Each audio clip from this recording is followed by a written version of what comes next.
Salutare, dragi prieteni! Ieri au apărut niște rezultate foarte, foarte interesante la un sondaj care spune că românii se declară în proporție de 88-90% pro-UE, pro-NATO, euroatlantici, ceea ce este foarte, foarte bine, doar că jumătate dintre ei ar vota un președinte naționalist. Așa era formularea naționalist în sondaj. Mă rog, aici întrebarea cred că ar fi trebuit să fie dacă ar vota un președinte suveranist, ăsta ar fi fost cuvântul, pentru că ăștia se regăsesc în chestia asta, sau chiar extremist. Pentru că atunci cred că oamenii nu ar fi răspuns într-o măsură atât de mare la întrebarea aceasta în favoarea președintelui naționalist. Dar oricum mi se pare că suntem puțin suciți aici, pentru că nu ai cum să stai în Uniunea Europeană, în NATO, niște cluburi selecte și tu să intri și să ieși cum vrei acolo, ca și cum te-ai regăsi într-o cantină sau, nu știu, într-un bufet, într-un birt de ultima speță. Pentru că trebuie să ne amintim cât de greu am ajuns acolo și cu ce eforturi. Și acum se pare că o bună parte din români nu vor să înțeleagă că nu te poți comporta ca și un mujic, da? Și să fii luat ca și un lord. Nu ai cum. Și aici ar trebui în următoarele luni să ne punem un pic mintea la contribuție și să gândim un pic mai vrem să mai fim în Uniunea Europeană și NATO, ce este mai bine pentru noi și dacă mai vrem să nu fim așa de suciți, pentru că nu o să ne facă bine, noi o să avem de suferit. Subiectele principale ale analizei noastre de astăzi sunt: Trump i-a cerut lui Putin să încheie un acord pentru a pune capăt războiului din Ucraina. Președintele Donald Trump a spus că este pregătit chiar și pentru noi sancțiuni împotriva Rusiei. Președintele Ucrainei Volodymyr Zelensky spune că Ucraina nu va recunoaște niciodată teritoriile ocupate ca parte a Rusiei. Președintele Trump i-a cerut liderului rus Vladimir Putin, să încheie un acord pentru a pune capăt războiului din Ucraina.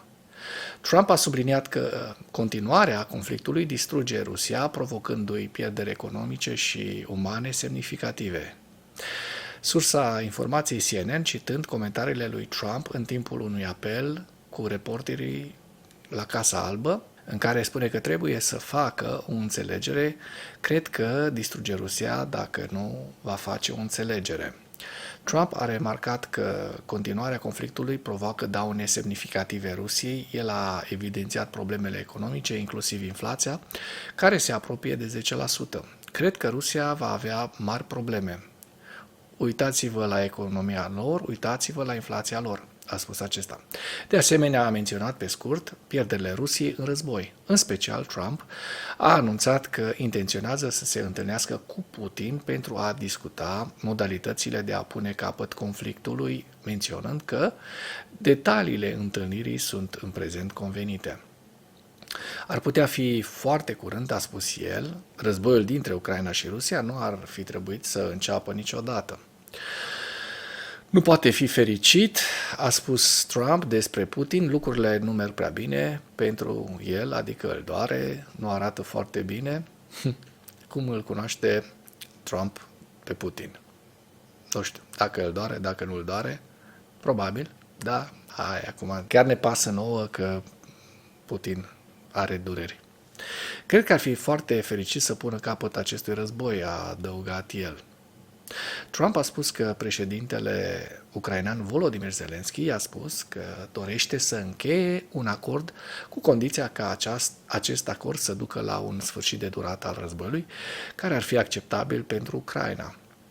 Ziua 1064 a războiului din Ucraina.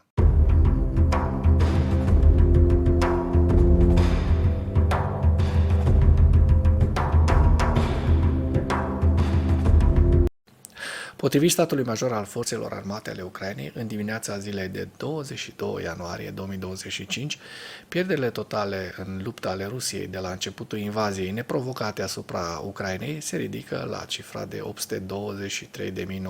823.980 de militari. În ultimele 24 de ore, Rusia a înregistrat pierderi record pentru luna aceasta pe frontul din Ucraina, între care 1950 de militari, 11 tancuri, 8 vehicule blindate de luptă, 60 de piese de artilerie. Dacă până în acest moment ai găsit informații utile în material, contribuie cu un like și cu o distribuire a acestui videoclip pentru a ajunge la cât mai multă lume. Trump a declarat că va lua în considerare impunerea de sancțiuni suplimentare Rusiei pe măsură ce războiul său împotriva Ucrainei se apropie de a treia aniversare. Trump a fost întrebat dacă va impune sancțiuni suplimentare Rusiei, dacă liderul de la Kremlin, Vladimir Putin, nu va veni la masa negocierilor, iar președintele Statelor Unite ale Americii a răspuns probabil că da. Vom vorbi foarte curând cu președintele Putin și vom vedea ce și cum se va întâmpla. În același timp, el a acuzat Uniunea Europeană că nu a cheltuit suficienți bani pentru apărarea Ucrainei și a adăugat că va lua în considerare dacă Statele Unite vor trimite în continuare arme suplimentare Ucrainei. Am văzut și niște cifre fantastice pe care Trump le-a spus, care nu sunt deloc așa, pentru că Uniunea Europeană a ajutat financiar și mai puțin militar, dar cu bani. Financiar a ajutat pentru că a putut, militar pentru că nu avem încă fabrici destule de muniții și Statele Unite ale Americii este principalul producător de arme, dar ca bani sunt foarte apropiați, nu așa cum spune Trump.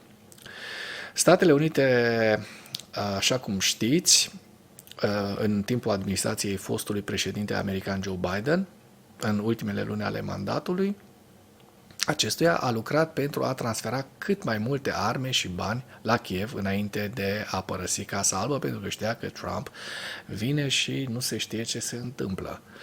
Trump a confirmat de asemenea că a discutat despre războiul din Ucraina în timpul unui recent apel telefonic cu președintele chinez Xi Jinping. Acesta spune, el are multă putere, iar noi avem multă putere. I-am spus lui și se referă Trump, că trebuie să o rezolvi.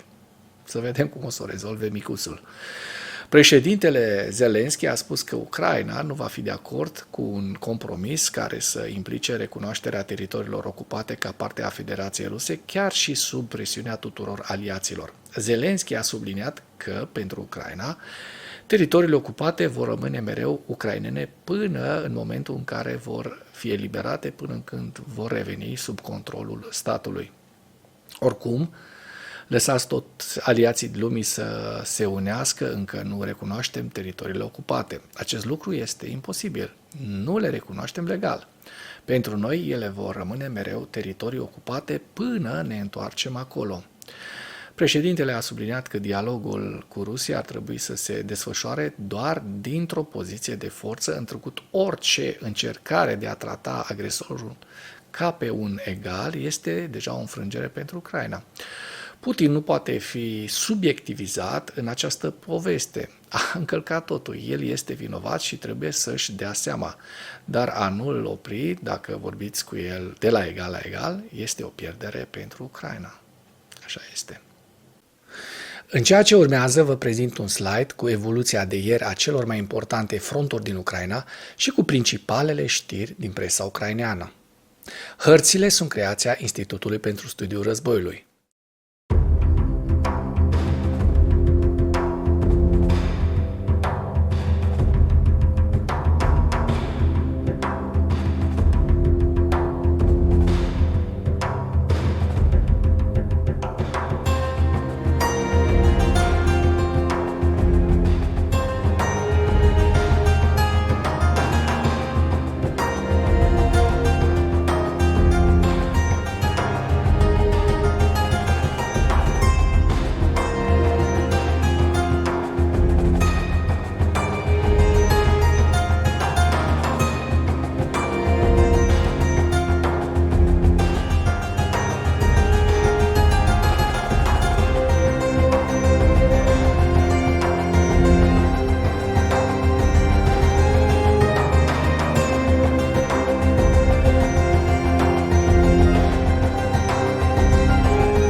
Mulțumesc pentru vizionare. Dacă vrei să susții acest canal, abonează-te la Animatura. Apreciez mult asta.